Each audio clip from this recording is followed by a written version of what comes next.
Ang susunod na programa ay rated PG. Ito ay nangangailangan ng patnubay at gabay ng magulang para sa mga batang manunood. Walang choice si Xavier kundi ang aminin ang matagal na niyang tinatagong sikreto na buhay pa ang nanay niya at ang nanay niya ang pumatay sa sarili niyang ama. Ang buong akala ni Libby, patay na ang nanay ni Xavier, pero buhay pa pala dahil sinundan niya si Xavier sa ospital at narinig niya ang buong usapan ng mag-ina. Ang buong akala ni Leilani magkakaayos na sila ng anak niya sa muli nilang pagkikita dahil sinaktan ni Leilani ang sarili niya para lang magkita sila ni Xavier sa ospital. Pero nauwi sa wala ang sakripisyo ni Leilani dahil galit na galit pa rin sa kanya si Xavier, pero hindi susuko si Leilani hanggat hindi siya napapatawad ng anak niya.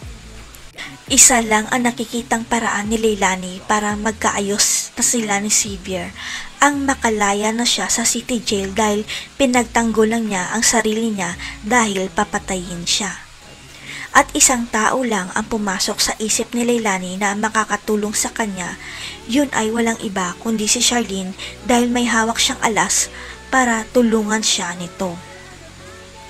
Kaya ipapatawag ni Leilani si Charlene at hihingi siya ng tulong para umusad ang kaso niya at kung may tsansa na makalaya siya, isisiwalat na niya ang katotohanan. Hanggang sa dumating ang araw na pinakainihintay ni Leilani ang makalabas na ng kulungan, kaya matapang niya sinabi kay Charlene na pinagpalit ni Divina ang mga anak nila.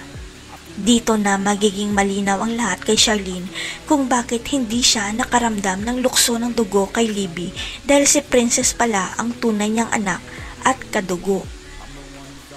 Titira at magtatrabaho pansamantala si Leilani sa bahay ni Charlene at nakita niya kung paano tratuhin ni Sonia at Libby si Princess kaya ilalantad na rin niya kay Sonia ang lahat.